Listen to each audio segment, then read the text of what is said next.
What's going on, all you ninjas and assassins out there? Fat Samurai Guy is here with Lady Fair Blood, and welcome to another episode of The Movie Dojo, where we talk about martial arts cinema and action films. Today in the dojo, we are going to talk about the film Nobody. Here's a quick plot synopsis. A bystander who intervenes to help a woman being harassed by a group of men becomes the target of a vengeful drug lord. Now we're going to give you the good, we're going to give you the bad, and then we're going to give you the badass. First up, the good. Nobody is directed by the director of one of our favorites, Hardcore Henry action blast fest. That's kind of underrated. It's very underrated. It's kind of sad because it was a very fun stunt piece, over-the-top crazy movie. It was a lot of fun. It was a blast. The movie stars Bob Odenkirk and Connie Nielsen as well, and Doc Brown, Christopher Lloyd. I know, we get the super old guard with him, and we even get a little appearance from Michael Ironside. Yeah, get some Michael Ironside in here. Old man Ironside. Yeah, looking like me. But yeah, it was all fun seeing them. They're all great actors. And I know Bob from Breaking Bad, and I have not seen Better Call Saul, but I heard it's a very good, very popular show, spin-off of Breaking Bad. But he's kind of like, he's a good actor, but he's kind of playing a little pudgy con man, in those series. And so seeing him completely transform himself, because he did go through a lot of training for this movie, like in the trailer, I didn't buy it. Remember when we did our trailer reaction? I was like, what the hell is Better Call Saul? Holy shit, did you just see what he did? So I have to applaud the efforts of course, the director, the filmmakers, and Bob going through all that hard training, because he completely transforms himself to a certified badass in this movie, and I love it. But the film is a very simplistic story. It gets right to it. There's no slow burn or pacing issues. The movie opens up with kind of like a Groundhog Day effect of the mundane 9-to-5 grind every day. Very quick with cut. Bob's character. Right, very quick cut editing. Hutch. The movie gets very, very quickly into showing how monotonous his life is. Yeah. Every day. Every day is the same. Monday through Friday, every day is exactly the same. He always keeps forgetting to take out the trash, and he misses it. He misses the truck. And the movie story just gets right into it, and that's a good thing. The movie is only about 90 minutes long, and in that kind of a time frame, you have to get right into the story that you want to tell. So, for better or for worse, this movie's just gonna shoot you right into the story. But yeah, late at night, some very green burglars break into the house. Bob's son tries to, help his dad out because he sees his dad. They got his dad at gunpoint. Hutch gets the drop on them. He has a position to bash one of them with a golf club. Right, the girl, yeah. And the female burglar. He notices at first, you don't know why, but he has a clear drop on him, and he stops mid-swing. Right. And he says, "Let him go, son." And that's when the son gets punched in the face. Right. And then they run out. And you find out later that Hutch knows exactly what the gun was. He noticed straight away that there were no bullets. He noticed that they were all green, this and that, but he didn't tell the family any of this. But he's talking to this guy on this radio, on this really, really old-fashioned frequency radio. But the family doesn't know any of this. Right. And so the family, the neighbor, the cops even that are taking down the statement, they're like, why didn't you take the shot? Why didn't you take the swing? Yeah, the neighbor's like, if it was my family, man, I wish they would have came to my house. I needed the exercise. Right, so the family's kind of side-eyeing him like, why didn't you fight for us? Why didn't you do this? Why didn't you do that? But as the audience, we learn, he could have killed these people. He knew all this. He could have done something, but he didn't. Right. So you get to learn that as an audience. You get let in on this little secret. Okay, so in the process of the scuffle, the burglars are demanding money, and there's a bowl full of money because it's like, that's all the money we have in the house. Is we usually use a debit card, so they scoop up all the money. Then they eventually leave, and the next day they're having this discussion with his daughter. He's got the two kids. The son doesn't really like him, disrespects him, but the daughter looks up to him and goes, "Oh, my daddy, my hero." And the daughter's like, "I can't find my kitty cat bracelet. It was in the bowl on the counter," which is where the money was. And that's the last straw. That's it, man. Consider it the John Wick puppy analogy. Yeah. And so he gets this look on his face, and he storms out of the house. And we've already met Christopher Lloyd at this point. Okay, Christopher Lloyd is his dad. Is Hutch's dad at this point. And they've already established that he had this past. Yeah. Christopher Lloyd, he's in this retirement home, and he watches TV, and he doesn't really look at Hutch, but he knows that something's wrong with Hutch, and he makes this mention of, I know something's wrong with you, even though he doesn't really look at him. Yeah. And so Hutch goes back to the retirement home, and he rummages through his stuff, and he pulls out this old FBI badge. It's like, oh, his dad was with the FBI. Mm-hmm. So during the robbery, he noticed that one of the robbers had a tattoo mark on their wrist. So he ends up stealing the FBI badge from his dad, goes from tattoo parlor to tattoo parlor, flashing the badge and saying, hey, do you recognize? So eventually he tracks down which tattoo parlor, recognizes that particular tattoo. And so he finds the thieves that, had that particular mark. So he storms into their, apartment, and things escalate quickly in that little, scenario as they would. Where's the kitty cat bracelet? Right. And stuff goes down there, and not all is as it seems, because again, like he had noted, they were young, they were scared, they didn't have a loaded gun, so you can kind of guess, why would two young, scared people be breaking into a house looking for money, not actually wanting to kill somebody. Right. You can kind of put two and two together. So he leaves, and he's frustrated. He starts punching the walls. That's great. Good scene. He ends up just getting on a bus, going home, and on the bus. Well, he has this look on his face before he gets on the bus where he's just like, what the fuck am I doing? What am I doing? I have a family. This isn't me. Or is it? Right. So he gets on the bus. And we have this crazy, insane accident on the side with these douchebags in there. They're drunk driving, and then the bus stops, and then they get out, and they're like, hey, a bus! They get in the bus, and it's got our boys. The idiot bus driver just lets them in. I know! Lady, what are you doing? What are you doing? And our boy Daniel Bernhardt, that's the homie right there. That guy's badass. Looking like some skinny Negan. Skinny Negan? From Walking Dead? He did. He looked like really skinny Jeffrey Dean Morgan. You gotta see that. But yeah, Daniel Bernhardt's great. He's always badass.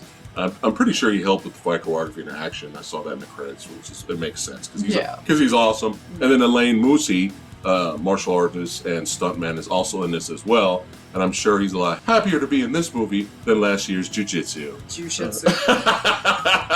And as well as Connie Nielsen. That's right. I'm sure she's happy to be in this movie, unlike last year's Wonder Woman 1984. Well, anyway, it's just, again, the simplistic story is perfectly fine. We like it. It's just, let's just get to it, man. Let's not fuck around here. But it's not just that. It's the acting, the performances from the main, our main lead is great. And, Connie's good too. And Lloyd's great too. But the soundtrack, I love the soundtrack of this movie. And, it's got all old school songs on there, and I love it. It just fits the movie. It fits this world. The cinematography of the movie is really good too. It's a great looking film. But I love it when he gets on the bus and, the guys are harassing this girl who's just trying to go home. Yeah, they harass this one dude. Yeah. He immediately just gets off the bus. Yeah, he's a big dude, and he's like, fuck it, it's not worth it, right? He walks out. Right. And, Bob, Hutch is sitting there seeing all of this, and the song that plays, I gotta be me, I gotta be me, right? And I was just like, oh shit, it's about to go down. He slowly gets up, walks out, gets the bus driver out of there, and we'll leave that part to the badass later. without spoiling too much. It's hard to talk about this movie without spoiling too much. But people get beat down, people get fucked up, including Hutch. Yeah, which was good. Which is always good to see. Yeah. Your protagonist. Yeah, he's not just invincible. Right. Yeah. It's always good to see a protagonist. Yeah. Get his ass kicked because it shows that there are stakes. Yeah. It shows that he's not. Yeah. He gets stabbed. Yeah. He gets thrown through a window. Yeah. It's like, all right. Yeah. But we'll save a little bit of that for the badass. But that now leads to. So, one of the guys that gets really, really, really, really fucked up on the bus is the brother of the main antagonist. Right. Who is a Russian main bad dude. Yeah. Who shows up later singing karaoke a lot. A lot. And then, the other members of the syndicate he's a part of, they're all like, "Look, man, we just want to let you know, you're supposed to be protecting our assets and all our money. You down there doing some karaoke, shaking your ass. It's not leaving us to be, not leaving a lot of confidence in you." And then he just randomly just kills this dude in front of them. That was eyeballing him a minute ago. Right. But now let's go ahead and get to the bad. I honestly can't really think of anything horrible for me. I can't really right now, as of right now, at the top of my head, I can't really think of anything bad.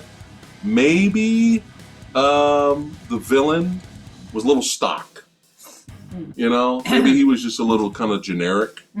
Maybe we could have had him do a little bit more, to kind of stand out. But he served his purpose, and it was perfectly fine for the film, but he was kind of a stock generic villain. What were your issues? Okay, listen, I'm kind of an unreliable source at this point. I was 5 days into a migraine, so, you know what that does to me. Okay, so... And you were forced to go see this in the theater. Yeah, I mean, if under the perfect circumstances, I would have postponed watching this. You know how I am. And well, yeah. It's never... It's hard to enjoy something when you got your head exploding. It's never, ever a good idea for me to watch anything that I want to see when I'm that far deep into a migraine that just won't go away. Yeah, I probably noticed a couple of other things that, I hated the kids. I hated the damn kids. The daughter had like 3 lines and she sucked lemons for all of them. Sorry. Oh, there's worse child actors out there. Not much. No? The son, he was irritating. I know his role was to hate his dad. Good job. You succeeded. You're irritating me. Yeah. The wife, I was confused with the wife, with Connie Nielsen's character, because there was a scene where when Hutch came back from the bus and he was all fucked up. Right. And she's like, "Oh my God, what happened to you?" And he's like, "It's been a rough day." And he's all, he had that shank pulled out. She didn't seem too surprised. Yeah, and when she saw him. She's literally He's blood everywhere. She's literally super gluing his knife wound on his side shut. Yeah. Like, "Oh yeah, I've done this before." And he's like, "Just like the old days, right?" Like, she's done this before. Yeah. She's not surprised at all. And they're having this conversation like, "I miss you. We haven't had sex in years. We haven't embraced in all this time," and blah, blah, blah. None of this is surprising to her. And then later, when shit goes down, like shit goes down, like tits up, right? Yeah.